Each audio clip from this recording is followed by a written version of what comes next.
El tema que escogí misteriosamente durante la semana, me fueron diciendo muchas personas que me agradecían el tema porque habían o están viviendo con sufrimientos y con problemas personales y como que necesitaban alguna palabra sobre este tema que es la aceptación.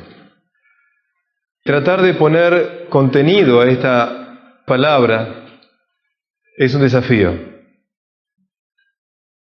Creo que lo puedo hacer mucho mejor por la experiencia reciente en la India, porque creo que me ayudó mucho a entender una actitud existencial. La aceptación no es un acto que hacemos sobre un problema, o sobre la realidad, o sobre nosotros. No es un acto, es una actitud existencial. Es una actitud que define nuestra vida. Es tremendo. Más aún, yo diría que la aceptación es la llave que nos abre a la verdadera espiritualidad. Y también la aceptación es una medicina. Es una medicina del cuerpo y yo creo que del alma también. Las heridas dentro nuestro y las heridas externas en el cuerpo, enfermedades y todo lo que vivamos puede empezar a sanarse cuando instalamos la aceptación.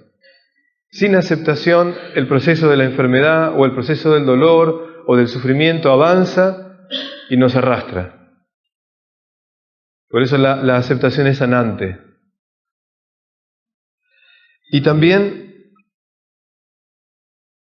que esta actitud existencial con la vida, que es la aceptación, nos permite vincularnos sanamente con los otros. Por eso, mi pregunta fue, ¿se puede hablar de la aceptación si no nos entendemos a nosotros? ¿Cómo aceptar la realidad? El tema me llevó hacia adentro de nosotros, a hacer una especie de anatomía del espíritu, una anatomía de la conciencia. Tener que entenderme adentro mío y decir, ¿cómo es posible que estando en este país de 1.200 millones de personas, en el hacinamiento y con la realidad que tienen, cómo es posible que uno pueda vibrar la sensación de que estas personas aceptan la vida de una manera sana? Y por eso necesariamente hay que tratar de ponerle contexto a las palabras. La primera clave que quiero marcarles es que la palabra aceptación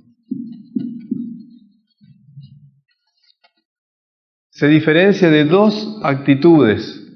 Una de una no aceptación pasiva y la otra no aceptación activa.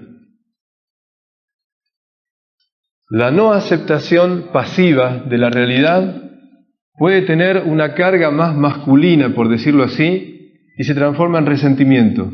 Vean la R, por favor, resentimiento. Y cuando esa no aceptación pasiva de la realidad es más femenina, tiene que ver más con la actitud de resignación. Esto no tiene que ver con hombre o mujer, tiene que ver con carga energética, resentimiento o resignación. Y cuando la no aceptación es activa, tiene otra vez dos cargas. La carga cuando es masculina es rebeldía. Y la carga cuando es más femenina es resistencia.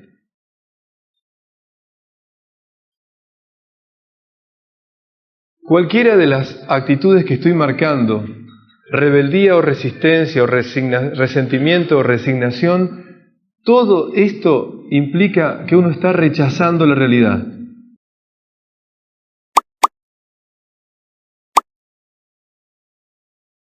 Quiero comenzar primero teniendo presente a este matrimonio que ayer nombré, a Gertrudis y Ernesto. Gertrudis nos decía en el grupo de los líderes que en su patria, en República Dominicana, cuando alguien saluda y dice ¿cómo estás?, es común que las personas respondan al ¿cómo estás?, la palabra es poderoso. Y quería compartirles justamente de la misma manera, dedicado a ella, esta idea. Una persona que creo se los conté el año pasado, que admiré mucho, una mujer muy mayor que vivía en un geriátrico. Cuando la iba a visitar, cada vez que me acercaba a ella, le decía, hola Mercedes, ¿cómo está? Hola Estela, ¿cómo está? Y me contestaba siempre, aquí estoy Roberto, viviendo y aprendiendo, viviendo y aprendiendo. Hoy día pasan los años y creo que es la mejor respuesta. ¿Cómo estás? Viviendo y aprendiendo. Y cuando uno está medio mal, está bueno que si te preguntan ¿cómo estás?, tú le contestes, aquí estoy, me están tomando examen, estoy aprendiendo, me están tomando examen. A veces la vida toma examen. Entonces, no decir mal, no. Las situaciones de dificultad son eso, son exámenes. Así que cuando uno lo dice, lo afirma en uno, está bueno eso. Y en un lugar del interior de mi tierra, hay algo que también me encanta. Cuando se despide a alguien, no se despide como decimos muchas veces. Cuando alguien se va, tú le dices buena suerte, que tengas buena suerte. En este pueblo, en esta zona del norte nuestra, cuando te despides te dicen que tengas, mejor dicho, que hagas buenas elecciones. Que hagas buenas elecciones. Entonces te vas y te dice buenas elecciones, como diciendo, elige bien. Que hagas buenas elecciones, no que tengas buena suerte. Y está bueno, es como darte a ti el protagonismo de tu vida y no dejar que algo extraño maneje las cosas. Entonces, realmente, que seamos poderosos, que vivamos y aprendamos y que hagamos buenas elecciones. Vamos a comenzar hoy compartiendo toda una reflexión que necesito toda la concentración de ustedes. Hoy quiero hablar de algo que no se habla habitualmente, algo que tiene que ver con el ideal y la misión en la vida. Palabras muy grandes aparentemente, que a veces no se hace común de hablarlo entre todos. Es importante que recuperemos la conciencia de qué significa el ideal y la misión en la vida.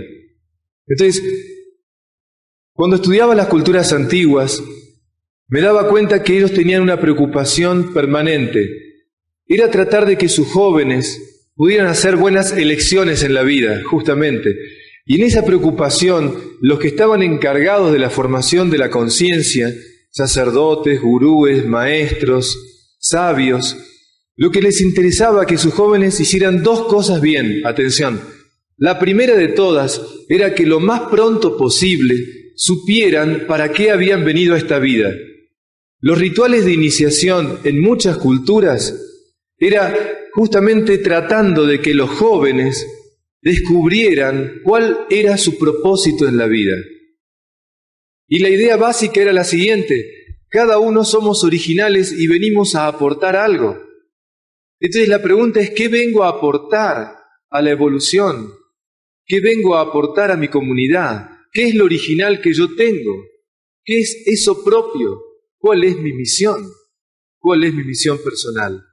Y para eso, como digo, había rituales de iniciación, ayudando a que la persona aprendiera a discernir esto. Y la segunda clave, se van a sorprender, en el trabajo justamente de este discernimiento de la conciencia, era que las personas, que los jóvenes, mujeres o varones, aprendieran a discernir cuál era la compañera o el compañero más adecuado para ellos. ¿Por qué se preocupaban por este tema? No era elegirle el novio o la novia, no era un tema de elección, era un tema de ayudarlos a discernir si tal o cual persona que estaban eligiendo era la adecuada. ¿Pero por qué?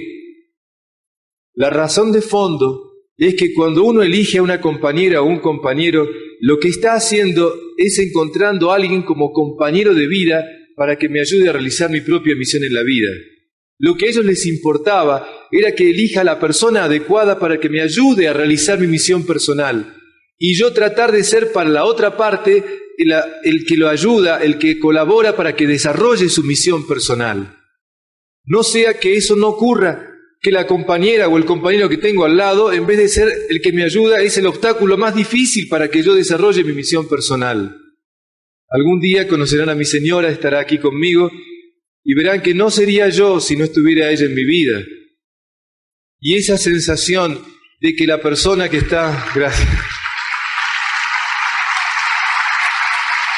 Gracias. Lucía es su nombre y ella es mi compañera de vida. Y no podría desarrollar todo lo que he hecho si no fuera por su acompañamiento, su cercanía, su apoyo. Esa sensación de sentirse apoyado, como decía ayer, vos podés contar conmigo, no es un tema menor en la vida de cualquier hombre o cualquier mujer. Muchos hombres y mujeres no llegan a realizar su propia misión porque la persona que tienen al lado es el peor obstáculo. Por egoísmo del otro, por actitud posesiva, por lo que fuera. De modo que entonces trabajar por cuál era la misión en la vida y elegir el compañero o la compañera adecuada era para las culturas antiguas el centro en el trabajo de la formación de los jóvenes. No hay que olvidarlo. Entonces vamos a hacer juntos un estudio profundo de qué significa o qué queremos decir cuando hablamos el ideal y la misión en la vida. En Oriente a este tema le llaman el Dharma. La palabra Dharma tiene que ver con el propósito también. Entonces, en ese sentido, trabajar el propio propósito, el sentido de la vida, nos permite orientar nuestra vida. Vamos a ver entonces ahora, desde un desarrollo teórico, que les pido me sigan atentamente, qué significa hablar del sentido de la vida, de la misión en la vida. Y vamos a ver después, lo más importante, ¿cómo me ayudás, Roberto, para que pueda discernir yo mismo sobre ese ideal de vida mío o esa misión personal? A ver si se ve bien allá, díganme. En la tradición griega había una palabra que es ethos, que significa ética, que tiene que ver con el estudio del comportamiento humano. Los griegos, igual que nosotros, tenían la misma preocupación, y ellos en su discernimiento del comportamiento humano, lo que les importaba era saber cuándo un comportamiento humano era adecuado, era bueno, cuándo el comportamiento de una persona, de una comunidad, era pleno, ayudaba a la plenitud, ayudaba a desarrollarse bien. ¿Cómo poder discernir eso? Entonces, en el estudio de la ética, en el estudio del comportamiento humano, ellos distinguieron dos cosas. Y en la forma de acentuar la palabra está la clave. Cuando acentuaban la palabra ethos con un acento circunflejo, hablaban de manera de ser. Y cuando lo acentuaban de manera común, hablaban de modo de vivir. Entonces, para los griegos había que distinguir muy claramente una cosa de la otra. Una cosa es entender el comportamiento como actos, y otra cosa es entender el comportamiento como actitudes. Y ellos se daban cuenta que había que buscar, discernir cuáles eran los actos que ayudan al desarrollo de la persona y cuáles eran las actitudes que ayudan al desarrollo de la persona. Cuando pensaban en los actos, entendían claramente que un acto es correcto cuando está de acuerdo a la ley, a la norma. Entonces los griegos entendían que cuando hablábamos del acto humano, era importante referirlo siempre a la ley o a la norma, y un acto será adecuado cuando está de acuerdo a la ley y no lo será cuando no está de acuerdo a la ley. La fijación de la norma pasa a ser importante. Cuando pienso la ética como manera de ser, cuando la pienso como actitudes, las cosas cambian. Ellos se daban cuenta que había en el ser humano actitudes que estaban en uno y que estaban más allá de un rol determinado o de un acto determinado. Tiene que ver con lo que yo dije ayer. Las cosas no son como las vemos, sino que las vemos como somos. De modo que, de acuerdo a cómo uno es, de acuerdo a la actitud que tiene, va a ser su comportamiento afuera. Por ejemplo, si yo soy una persona pesimista, no solamente veo el lado vacío del vaso, sino que soy pesimista cuando juego a mi deporte, cuando hablo con alguien, cuando estoy con mis hijos, cuando estoy en mi trabajo. Es decir, esa actitud va a teñir todas las cosas que hago. Entonces la pregunta de ellos era, ¿cuáles eran las actitudes que nos permitían desarrollarnos plenamente? Obviamente uno diría, Roberto, es básico. O sea, es más importante una persona optimista que pesimista. Y en ese discernimiento de actitudes, la pregunta de ellos era, ¿cuál era la actitud medular? ¿Cuál era la actitud más importante que un ser humano tenía que tener en la vida? Cuando ellos hacían esto, utilizaban una frase que fue la clave que estaba colocada en muchos lugares públicos de la tradición griega. Una frase que decía así: ama a las personas y usa las cosas. Esta frase parece obvia, pero sin embargo ya hace 2000 años atrás o más, había personas que hacían eso, amaban las cosas y usaban a las personas, ¿me entienden? Y como pasaba eso, tenían que poner la frase. Es decir, el problema del ser humano en su condición es igual. Por eso colocaban esta preocupación: ama a las personas y usa las cosas. O sea, el tratamiento en la vida tiene que ser distinto. Y a partir de esto, entonces, pensando en la ética como manera de ser, ellos entendían que la actitud fundamental en la vida de la persona era tener o una mirada cualitativa de la vida o una mirada cuantitativa en la vida. Es decir, o me preocupa o pongo por encima la calidad o pongo por encima la cantidad. O el norte de mi vida es la cantidad o la actitud fundamental en mi vida es la calidad. Esta manera de ver la vida, cuantitativa o cualitativamente, marca una diferencia sustancial. Cuando Roma conquista Grecia, en vez de trabajar todo este sentido de la ética, solamente se queda y reduce la ética a este concepto. Y por eso la moral latina es ni más ni menos que un ordenamiento de leyes para ordenar los actos humanos. La tradición cristiana va a tomar del derecho romano este sistema, y entonces cuando hablamos de moral y de ética, normalmente estamos refiriéndonos a ver los actos de acuerdo a las leyes. Para los griegos no era esto lo importante, este era un aspecto. Lo más importante era esto. Y pasaron siglos hasta que después, hacia fines del siglo XIX, se recupera la visión de la ética de esta manera, una ética de actitudes. Los filósofos del siglo XX en Europa empiezan a recuperar este pensamiento que se llama la axiología, el estudio del comportamiento de actitudes. Cuando uno va mirando esto, se va dando cuenta de que la persona que tiene una mirada cualitativa de la vida, lo que le importa son los valores. Y la persona que tiene una mirada cuantitativa, lo que le importa es el interés. La persona que tiene una mirada cualitativa de la vida, lo que le importa son los valores. En cambio, la persona que tiene una mirada cuantitativa, lo único que le importa es su propio interés. Por eso esta persona busca su beneficio. La persona que tiene una mirada cualitativa de la vida busca el bien. Pero ahora atención, esto que estoy dividiendo aquí no significa que esto es malo y esto es bueno. Esto, por favor, síganme bien. Para los griegos entendían que era bueno que un acto estuviera de acuerdo a la ley, pero era bueno en la parte de las actitudes que la cantidad estuviera en función de la calidad.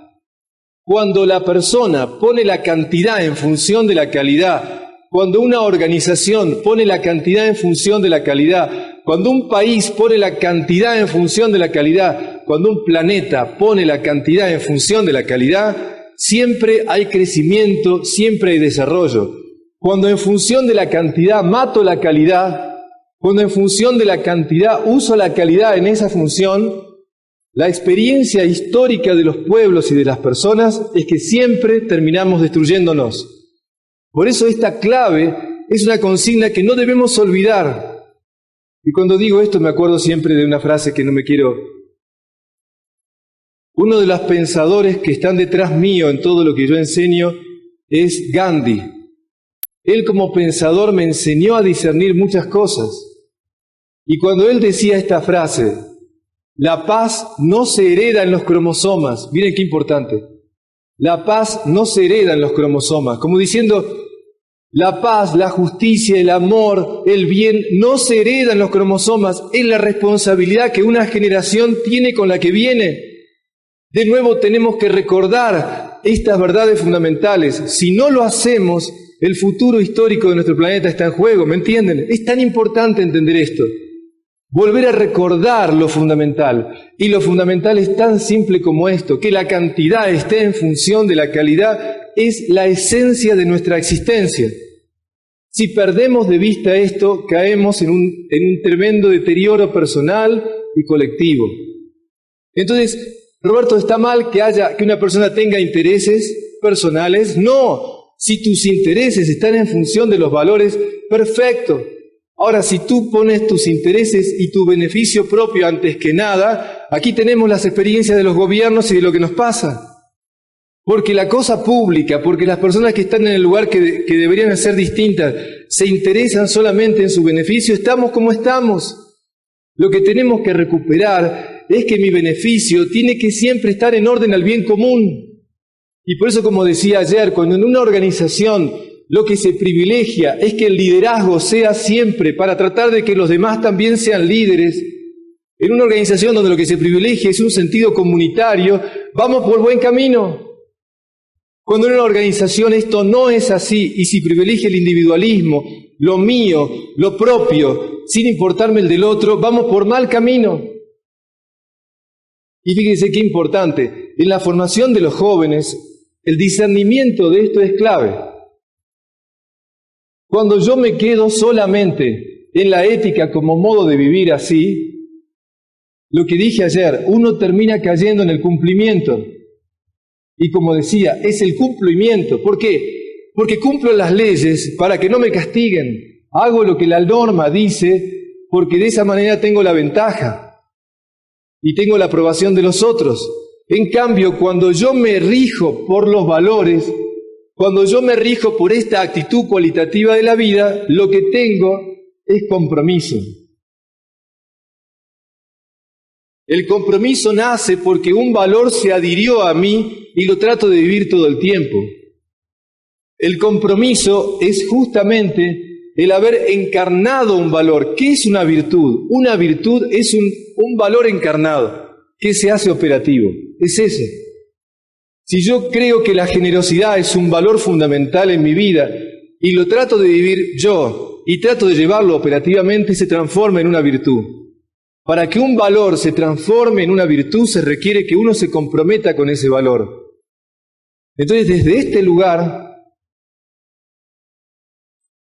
por ejemplo, mi abuela, como les nombré ayer, ella me decía una frase que ahora tiene más vida para mí. Miren, cuando uno tiene una mirada cuantitativa de la vida, lo que lo rige es la ambición. Cuando uno tiene una mirada cualitativa de la vida, lo que lo rige es la aspiración. Y mi abuelita me decía, Robert, en la vida tenés que tener pocas ambiciones y grandes aspiraciones. Ella lo repetía como una frase hecha, ahora para mí tiene vida. Porque ahora me doy cuenta que lo que ella me estaba diciendo es que no está mal que tengamos ambiciones. No está mal que tengamos ambiciones de carros y de todo eso, está todo bien, pero todas esas ambiciones tienen que estar en función de una aspiración cualitativa de la vida. La ambición, la palabra ambición es correr tras lo que veo. La persona ambiciosa siempre está ansiosa porque siempre corre tras algo. En cambio, la palabra aspiración es llenarse adentro. Entonces, la aspiración siempre es cualitativa. La ambición me lleva al exceso. La aspiración me lleva a la excelencia. Gracias.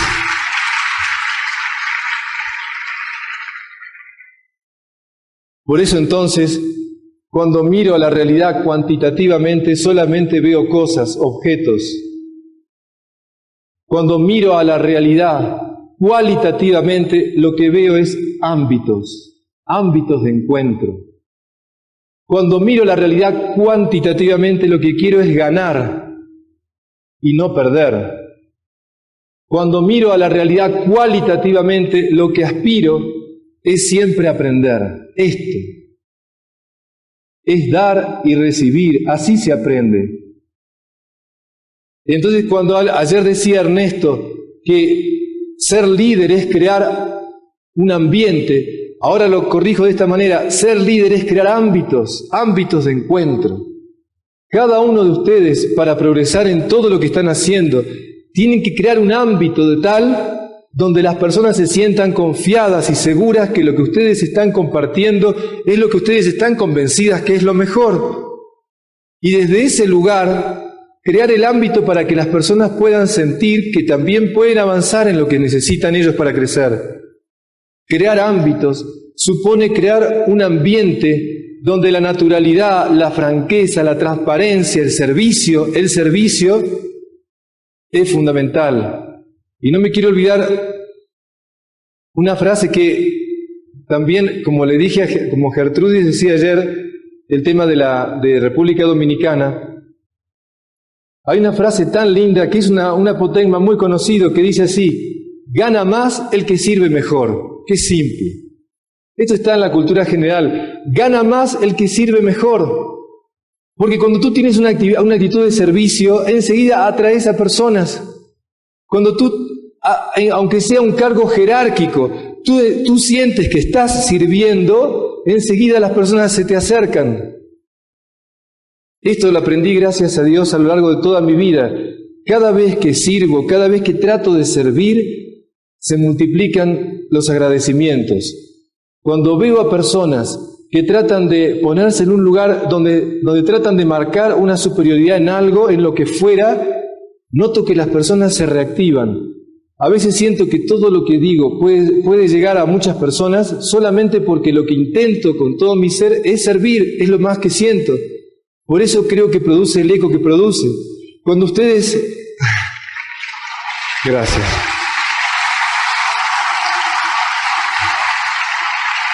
Gracias. Pero es totalmente de corazón. Esto es así. A mis 49 años esto aprendí. Cuando lo que hago es servir, siempre la vida me responde y me devuelve tantas cosas. Entonces, no hago más que compartir lo que vivo. Cuando ustedes en cada pequeña situación de vida que tengan en la organización lo vivan de esta manera, van a ver que se genera una corriente especial. Empieza uno a atraer. Entonces, cuando uno entiende que la vida es crear un ámbito donde estoy sirviendo, es precioso. No hay cosa más linda que una mujer que, al darte, con todo respeto, no es la única función de la mujer, no me entiendan mal, pero cuando una mujer te sirve un plato de comidas con amor, como un servicio, uno siente que esa comida tiene algo especial. Las comidas de mi abuela seguramente que no tienen comparación, porque ahí hay algo, está cargado con algo. Cuando alguien te da la mano con una actitud de servicio, está cargado de algo. No olvidemos nunca que cuando una persona está sirviendo, como decía Ernesto ayer, genera confianza y una organización genera credibilidad. Cuando las personas que están aquí arriba están sirviendo, generan confianza y toda la organización genera credibilidad. ¿Me entienden? Esto es esencial. Y por eso entonces, cuando yo miro la vida cuantitativamente, lo que solamente veo son hechos. Cuando miro la vida cualitativamente, lo que veo son acontecimientos.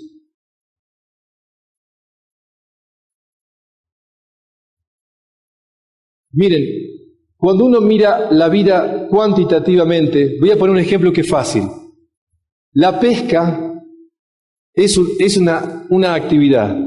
Yo la puedo mirar cuantitativamente o cualitativamente.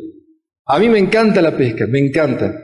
Porque un familiar mío cuando era chico me llevó a pescar y me enseñó que pescar no era sacar peces del agua. Más aún, me enseñó que pescar no era venir cargado de peces y contento por la cantidad de peces que había. Pescar era todo un ámbito, todo un acontecimiento. Era toda una situación donde había valores y cosas que se vivían. Me enseñó el valor de preparar las cosas, de la paciencia, de la contemplación de la naturaleza, de cambiar de lugares, de esperar el pique, del diálogo, de ese mate compartido mientras se hacía el amanecer. ¿Cuántas cosas que rodean a la actividad de la pesca cuando la miro cualitativamente. ¿Por qué? Al punto tal de que si sacábamos o no peces no era importante, lo importante es todo eso. Era la ida, la vuelta, el regreso, el diálogo, etc.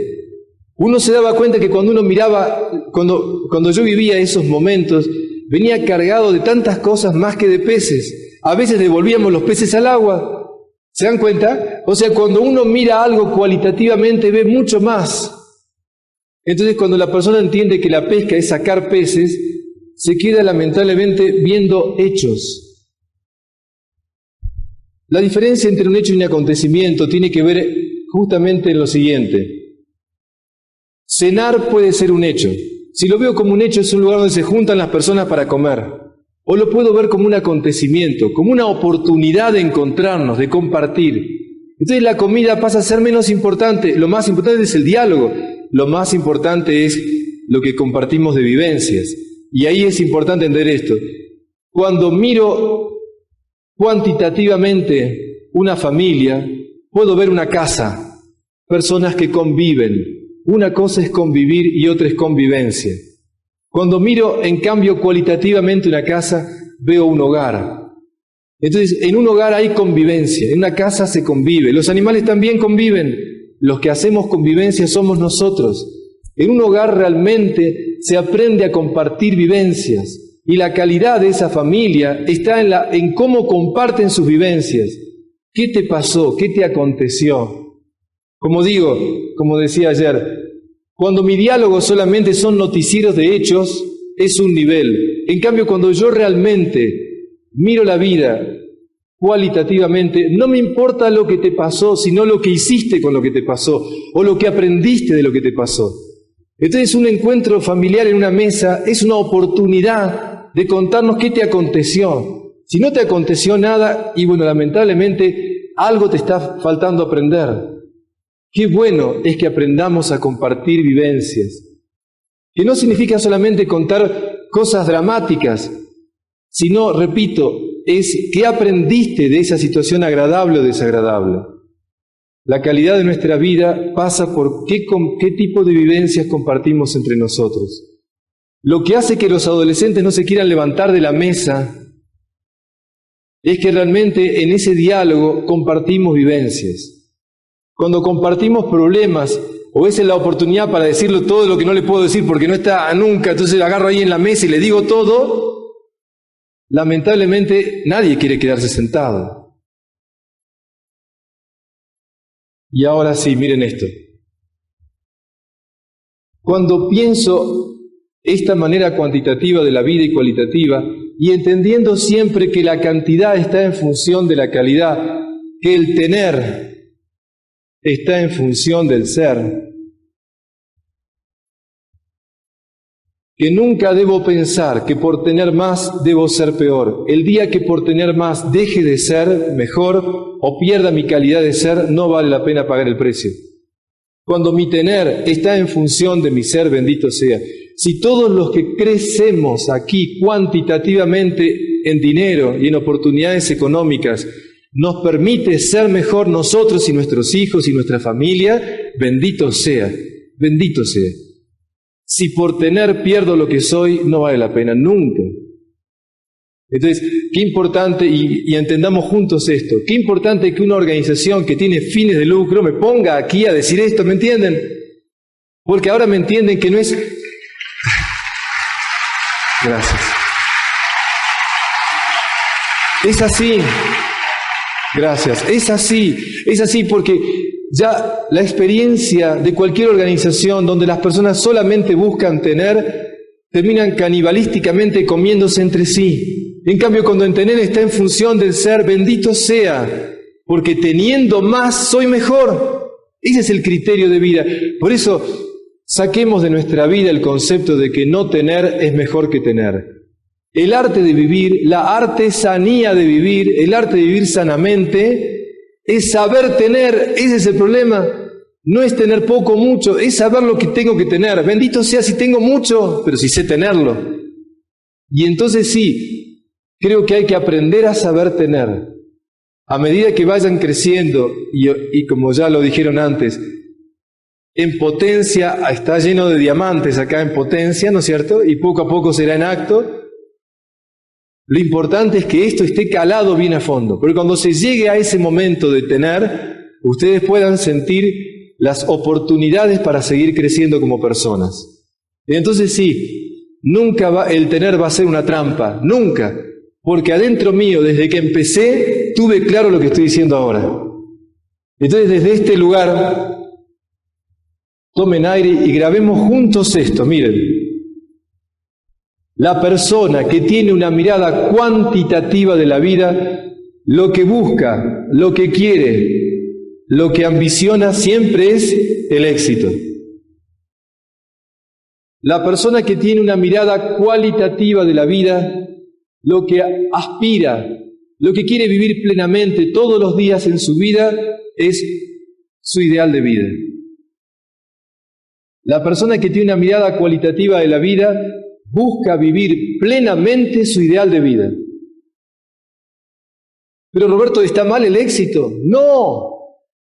Cuando el éxito está en función del ideal de vida, ese éxito es bueno para esa persona y para todos los demás.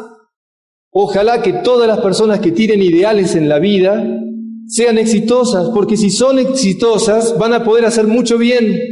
Por lo tanto, el éxito no es ni bueno ni malo. El éxito, cuando solamente es para mí o buscando mi propio beneficio únicamente, siempre es destructivo. Aunque a veces me siento muy bien con el éxito, siempre es destructivo. Cuando el éxito está en función de un ideal de vida, ese éxito es constructivo. Por eso tenemos que entender claro qué es el ideal de vida. Y lo tenemos que entender claro por dos motivos. Porque el ideal de vida es algo que va a tener que ver con mi propia vida. Pero la misión en la vida de todos los que estamos aquí, atención por favor, la misión en la vida de todos los que estamos aquí es tratar de que ese ideal de vida sea compartido y vivido por todos los demás. Quiere decir que la misión en la vida de una persona es tratar de que ese ideal de vida propio sea contagiado y vivido por todos los demás, en el ámbito que sea, familiar o público. Esa es nuestra misión en la vida. Por eso, si esta es la misión en la vida, la pregunta clave es que, ¿cuál es, Roberto, mi ideal de vida? ¿Cuál es mi ideal de vida? ¿Cuál es tu ideal de vida? Entonces vamos a concentrar toda la atención hablando de esto. Primero, la palabra ideal etimológicamente significa idea motriz, idea que mueve. El ideal nos mueve. El ideal es algo que nos mueve desde adentro. Pero no es una idea, es un valor. Eso es. En la escala de valores de una persona, decimos que el ideal de vida de una persona es el valor más alto de esa escala de valores. El ideal de vida de alguien es el valor por aquel que daría mi vida. El ideal de vida de una persona es el valor que desearía que mis hijos me recuerden. El ideal de vida de una persona es el que debería estar en la tumba, en el epitafio de la tumba de alguien que diga así: aquí yace el cuerpo de una persona que durante toda su vida trató de puntos suspensivos. En vez de ponerle edad de nacimiento y muerte, deberíamos poner ahí el ideal que lo movió, el ideal que movió su vida. Este ideal de vida, repito, es el valor fundamental por el cual daría mi vida. Entonces, todo mi tener estaría siempre en función de ese ideal. Es decir, a la hora de jugarme en la vida, prefiero los valores antes que los intereses. A la hora de dar mi vida, quiero un ideal, quiero un valor fundamental por el cual me mueve y daría todo lo que tengo. Cuando es así, ese ideal existe en uno. Pero Roberto, cuando hablas de ideal, ¿por qué me suena rara esa palabra? Por dos motivos. Primero, porque lamentablemente dentro de la psicología, el concepto ideal quiere decir algo muchas veces como algo que se nos impone de afuera.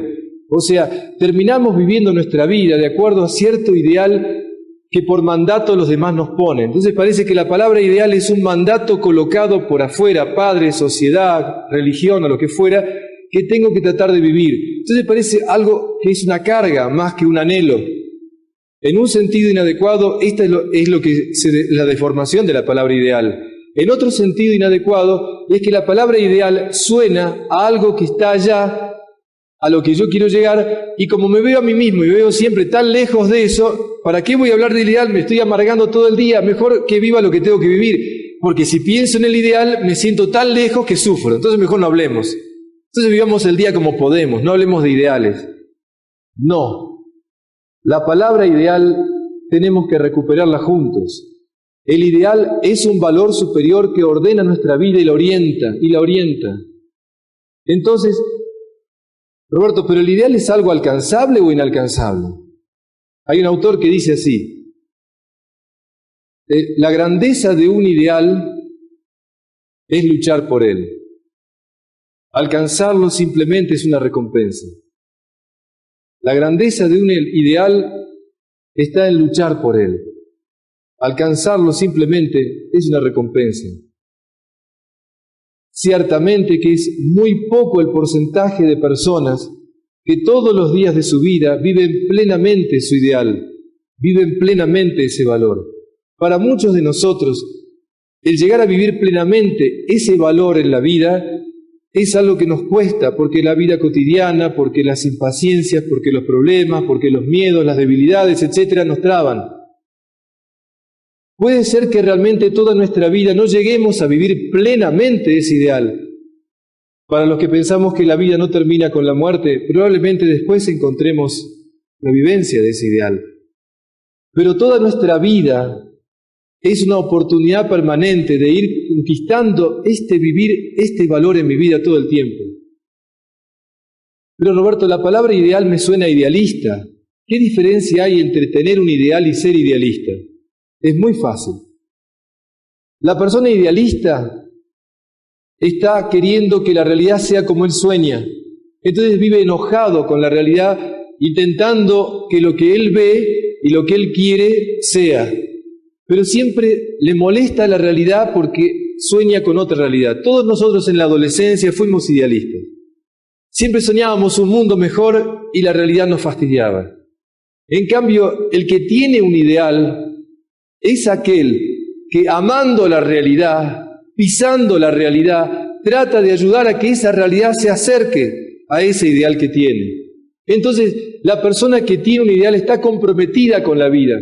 La persona que es un idealista se aleja o se fuga de la vida. Entonces, en una edad adolescente los chicos escapan de la realidad.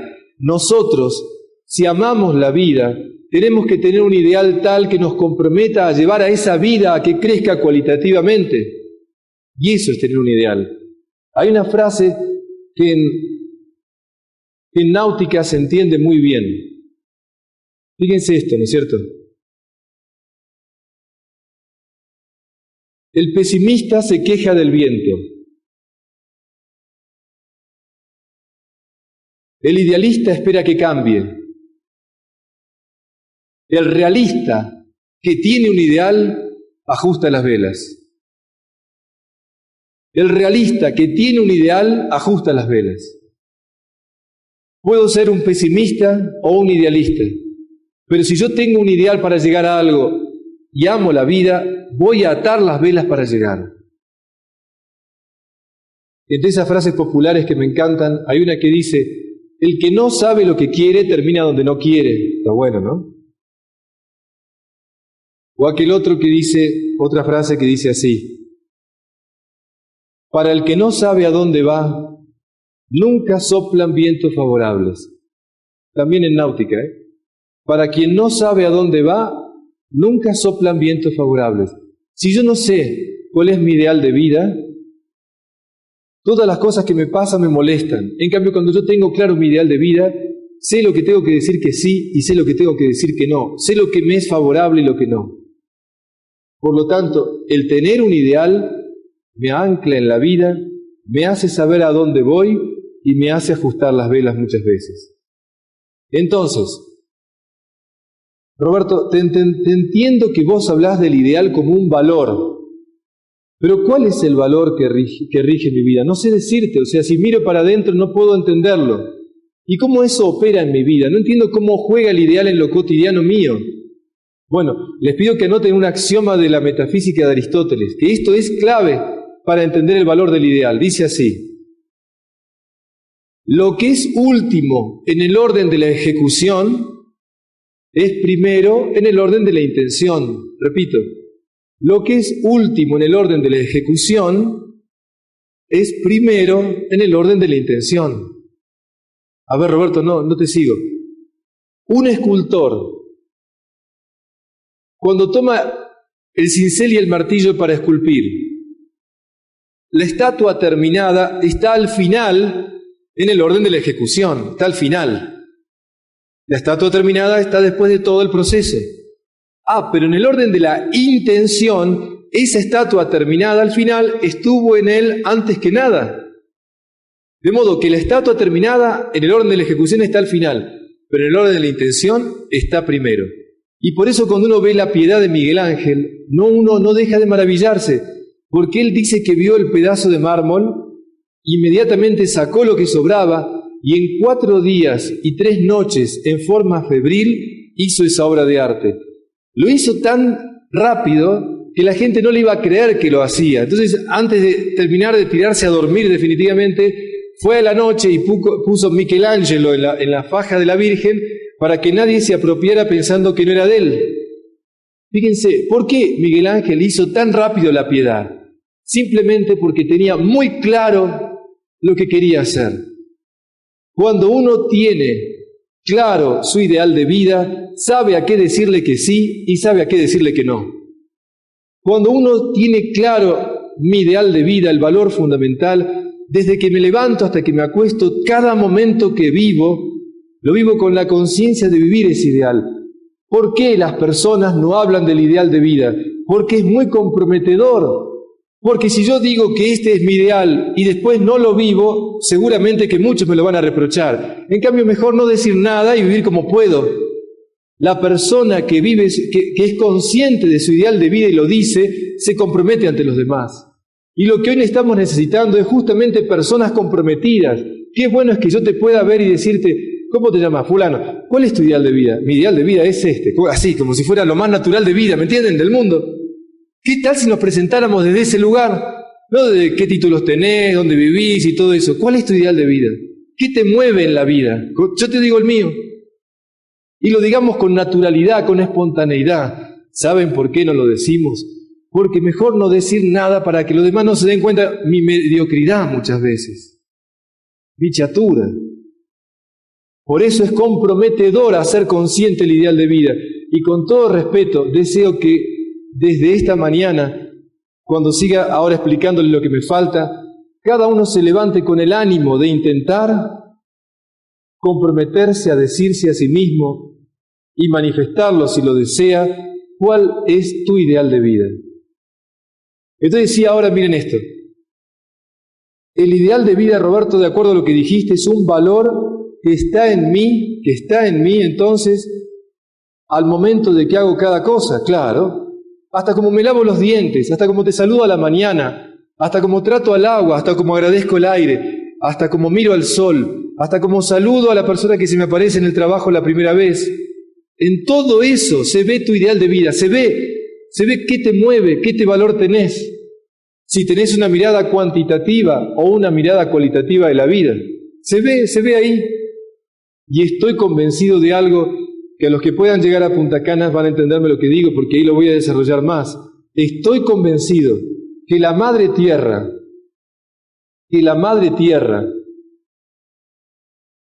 está vibrando cada vez más aceleradamente, que ese es un dato de la física actual, porque de alguna manera está tocando un receptor que todos tenemos en nosotros, que está aquí, en este lugar.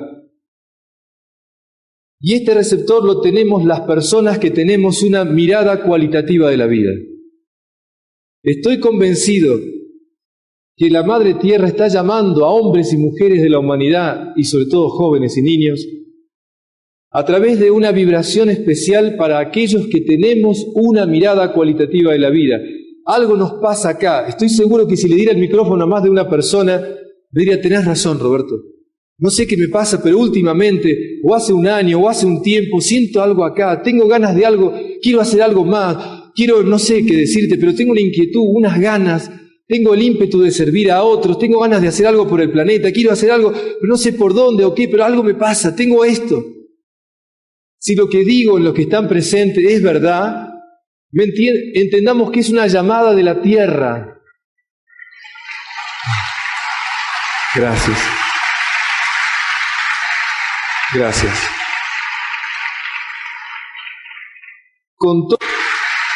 Gracias. Con todo respeto a otras opiniones, pero estoy convencido que la Madre Tierra nos llama a las personas que tenemos una conciencia cualitativa a que salvemos nuestro planeta, ¿me entienden?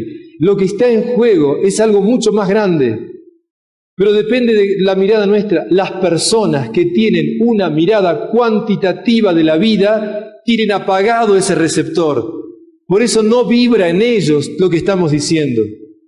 No vibra en ellos una conciencia sagrada de la vida. No vibra en ellos una conciencia comunitaria. No vibra en ellos el ser conscientes y comprometidos con un ideal.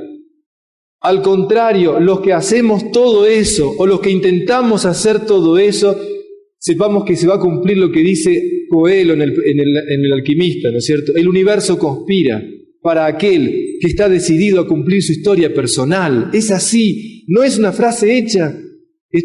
Soy primer testigo de eso. Cuando realmente elijo vivir desde mi ideal de vida, siento que presencias, siento que fuerzas, siento que un montón de cosas me empiezan a guiar y a ayudar en ese camino. Por eso la persona que tiene una mirada cuantitativa de la vida, lamentablemente está involucionando. Toda persona, toda comunidad, todo país que crea que todo el secreto está en la cantidad, está involucionando. La evolución del planeta pasa por lo que estamos viviendo, por una conciencia de uno mismo, una conciencia comunitaria y una conciencia sagrada de la vida. Entonces, para darle más fuerza a lo que digo, vamos. Roberto, creo que te entiendo lo que es el ideal de vida, pero todavía no podías darme alguna precisión más. Sí. En el orden del hacer, en el orden de los actos, existen lo que se llaman los proyectos de vida. Y los proyectos de vida son actividades y metas, objetivos que me pongo en el tiempo. Los proyectos de vida tienen que ver con actividades que quiero realizar. Por ejemplo, leer un libro es un proyecto de vida, es decir, pequeño, obvio, ¿no es cierto? Hacer un curso es un proyecto de vida, organizar una convención es un proyecto. Por supuesto que hay otros proyectos más grandes. Ser abogado es una carrera que supone un proyecto de vida a largo plazo. Los proyectos de vida son metas que me coloco en el tiempo. No son el ideal de vida. Los proyectos son actividades que me coloco. Ayudar a alguien es un proyecto. Organizar las vacaciones es un proyecto. Un proyecto que voy a realizarlo o no. Si lo realizo, me da satisfacción. Si no lo realizo o se queda trunco, tendré una insatisfacción. Quiere decir que la vivencia de los proyectos de vida me dan satisfacción. Y como digo, hay distintos tipos de proyectos de vida. Pero eso es distinto a hablar del ideal de vida, que es un valor. Yo les lanzo una pregunta, a ver cómo pasa. Roberto, pero tener una familia, ¿es un proyecto de vida o un ideal de vida? ¿Qué me responderían?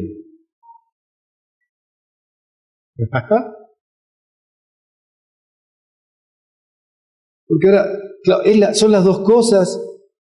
Es más que un proyecto. No, es un ideal, pero también es un proyecto. ¿Pero qué es? Bueno, yo sé que somos tantos, no puedo hacerlo más personalizado. Pero atención, grabemos esto juntos y entendamos lo que desde este lugar es claro. Tener una familia siempre es un proyecto de vida. Es algo que se puede realizar o no. Pero es un proyecto de vida tener una familia. Pero atención, por favor, como sea esa familia, como viva esa familia, ¿de qué va a depender? Del ideal de vida de aquellos que la forman. Entonces, el proyecto de vida que es una familia depende del ideal de vida que tenga ese hombre y esa mujer que lo constituyen. Por eso, en realidad, la calidad de la familia depende de mi compromiso, mi propio ideal de vida como hombre y como mujer. Cuando él y ella están comprometidos a un ideal de vida, esa familia, ese proyecto de vida, tendrá una calidad más alta. Por lo tanto, lo que necesitamos es entender que la calidad de la familia depende del ideal de vida de los padres. Entonces, desde ese lugar, entendamos bien que mi ideal de vida va a impregnar todos los proyectos.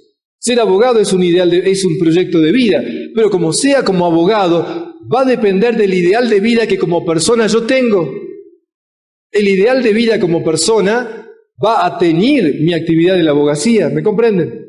Entonces, en cualquier actividad que haga, el ideal de vida va a manifestarse en esos proyectos de vida. Pero ahora necesito todas las neuronas acá, por favor, todas las neuronas bien atentas, por favor. Miren esto.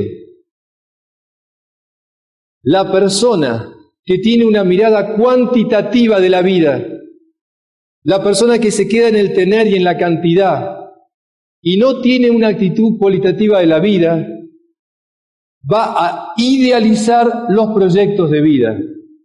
Va a creer que los proyectos de vida le dan la felicidad. Va a esperar que el proyecto de vida lo haga feliz. ¿Y cuál es la realidad histórica? Ningún proyecto de vida me hace feliz. Porque en realidad el proyecto de vida lo que me causa es satisfacción. La persona que tiene una mirada cuantitativa e idealiza el proyecto de vida, esperando que le dé felicidad, nunca lo logra porque los proyectos de vida no lo dan. Pero pará, Roberto, para entenderte lo que estás diciendo, ¿qué es la felicidad? ¿Un proyecto de vida o un ideal de vida? ¡Chan, chan! Bueno, ahora me lo graban a fuego, por favor, esto. Ahora grabémoslo a fuego. La felicidad no es ni un proyecto de vida ni un ideal de vida. La felicidad es la vivencia del ideal de vida. Repito, la felicidad es la vivencia de un ideal de vida. La persona que está viviendo su ideal de vida y su misión en la vida es feliz. La felicidad es un gozo interno. La satisfacción simplemente es un estado emocional. La felicidad es un gozo interior, un gozo del espíritu. Y eso se siente cuando estoy viviendo mi ideal.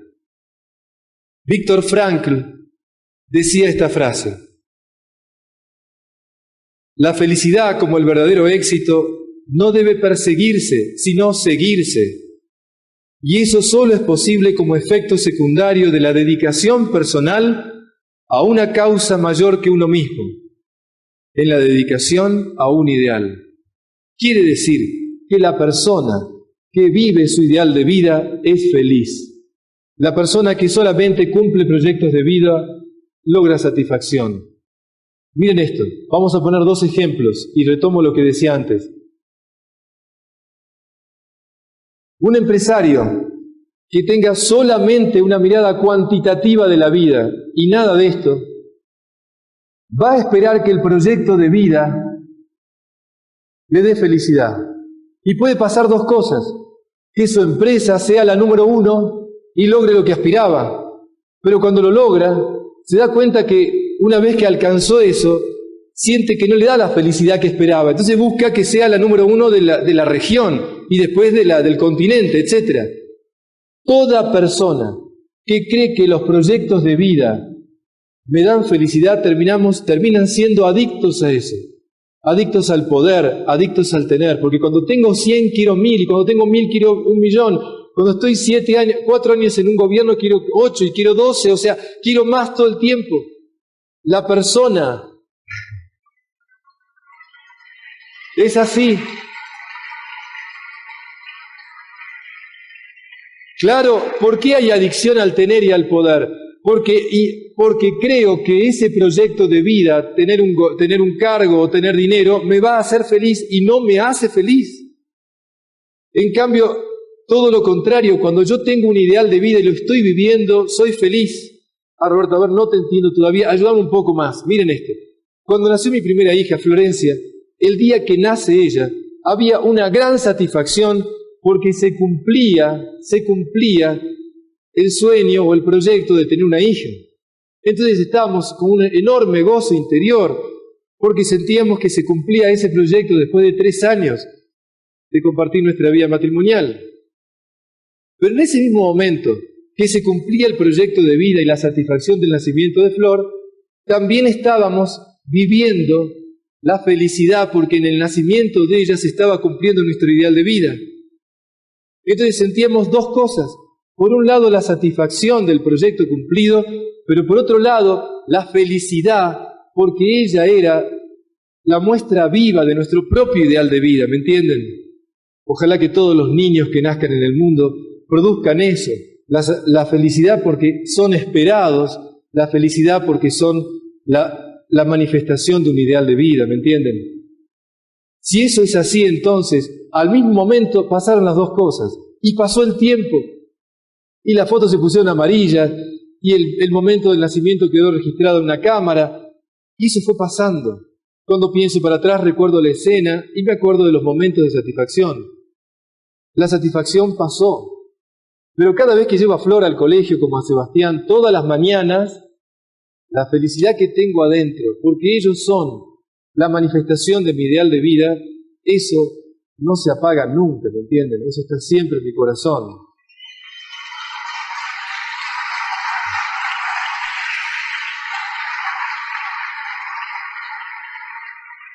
¿Ven la diferencia entre la felicidad y la satisfacción?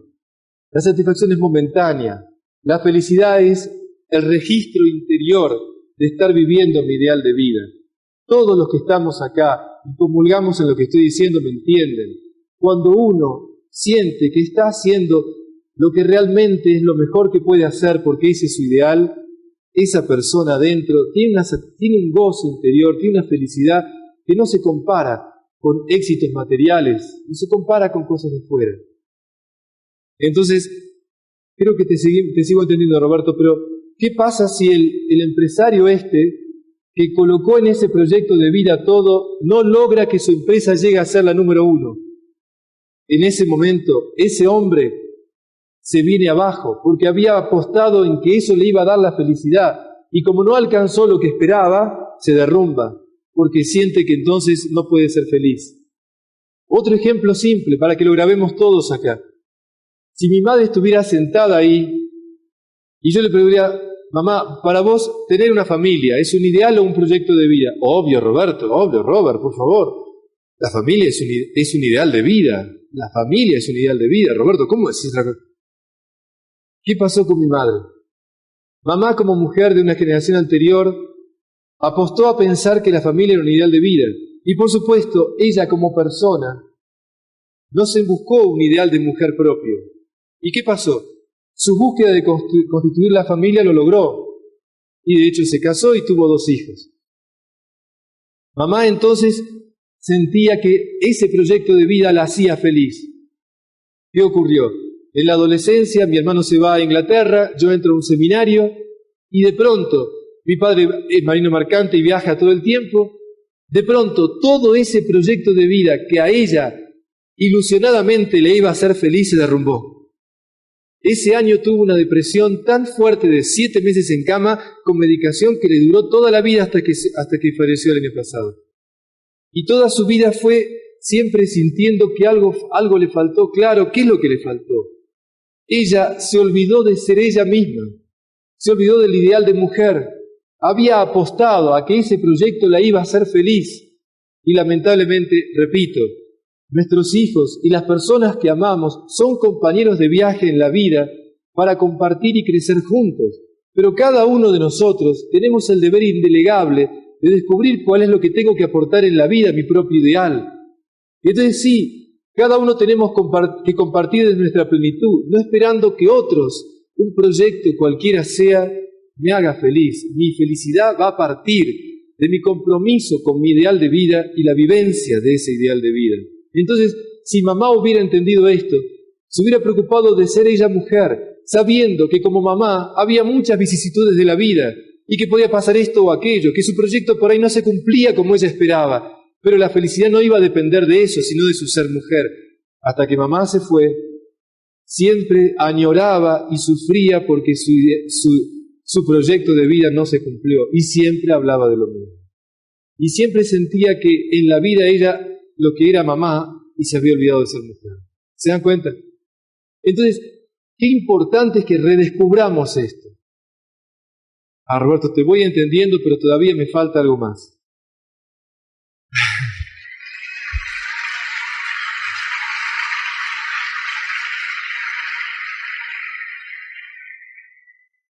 Todavía falta algo más. Quiero que me des un ejemplo. Quiero que me ayudes a entenderlo bien esto. A ver, vamos. Antes de darle un ejemplo que quiero con esto ya cerrar, quiero todavía antes que entendamos esto.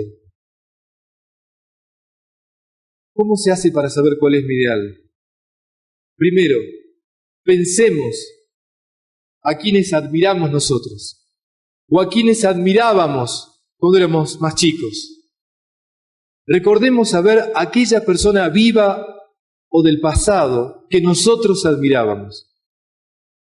Y van a ver que a esas personas que admirábamos o que ahora admiramos, las admiramos porque vemos en ellas algún valor o algunos valores que para mí son importantes.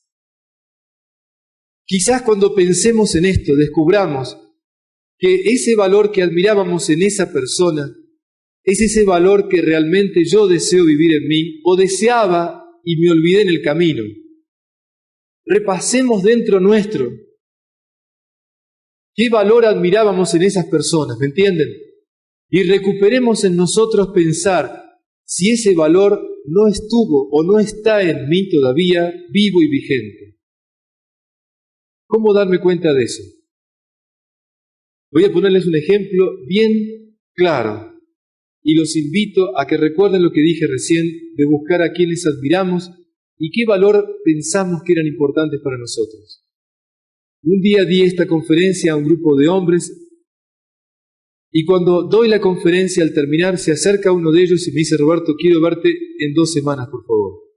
¿Cómo no? Me siento en un bar con él y me dice esto: mira, Roberto, soy médico, hijo de médico y nieto de médico. Toda mi familia, la medicina era importantísima.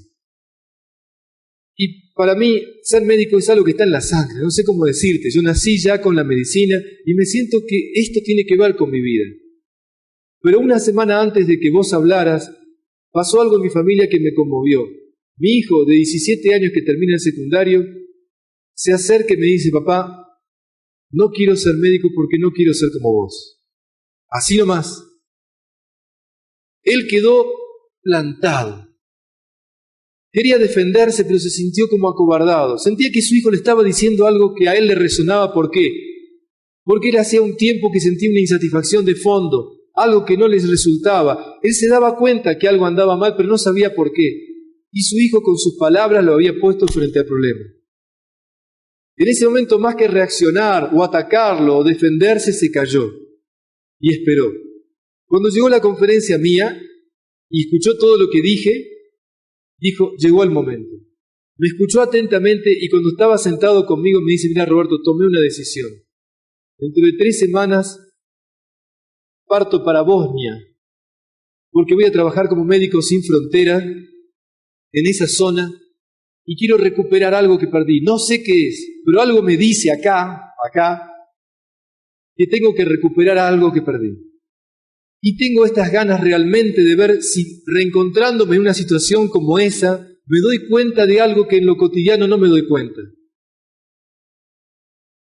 Hablé con mi señora, miren ahí, y ella me dijo: mira, te quiero, estás convencido que podés perder la vida, ¿no es cierto?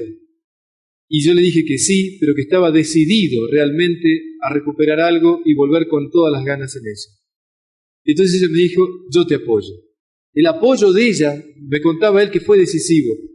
El padre y el abuelo decían que estaba loco, y los amigos también, y sentían que no tenía que irse tan lejos para buscar su ideal de vida, pero él adentro sentía que tenía que hacer algo para desconectarse de lo cotidiano que lo absorbía y encontrarse consigo mismo. Y así fue.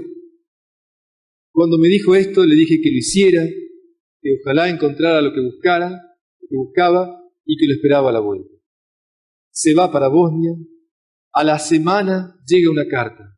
El primer viernes llega la carta en donde él escribe a su familia y adjunta a la carta una carta donde coloca una foto de Polaroid de un niño que no tenía brazos y que en la foto se veía sonriente el nenito y él relata la historia de ese chico, lo que le estaba pasando, su familia, cómo había estado todo dramáticamente. Todos los viernes llegaba a la casa una carta que él mandaba en donde siempre adjuntaba una foto con la historia de ese grupito de chicos o ese chico que estaba o esa nenita que estaba ahí. En la casa todos los fines de semana se leía la carta. Más aún, empezaron a llevar las copias de la carta al consultorio, entonces sacaron las revistas que había y pusieron las copias de la carta. La secretaria empezó a tener copias porque la gente le pedía para llevar a la casa de cada uno. En el colegio los chicos empezaron a llevar las cartas para ser leídas en las clases. En la revista del colegio pusieron las cartas como testimonio. De pronto él no suponía que sus cartas tenían todo ese efecto. Increíblemente pasaron los meses y a los 6 meses se cumplió el tiempo y regresó. El día que él regresa a Ezeiza, que es el aeropuerto internacional allá, el día que él regresa, mientras él estaba acercándose a la escalera mecánica para bajar, un montón de gente había ahí abajo esperándolo, con carteles, amigos, familiares, pacientes, todos ahí. Yo estaba ahí. Y en ese momento, cuando él empieza a bajar, todos empiezan a aplaudir. Y él ve gente aplaudiendo y mira para atrás porque estaban pensando que venía un famoso, alguien. Y se da cuenta que era para él. Fue tan fuerte la emoción que se puso a llorar. Y cuando bajaba la escalera mecánica llorando, yo no podía aguantar, todavía me cuesta cuando lo cuento, todos empezamos a emocionarnos.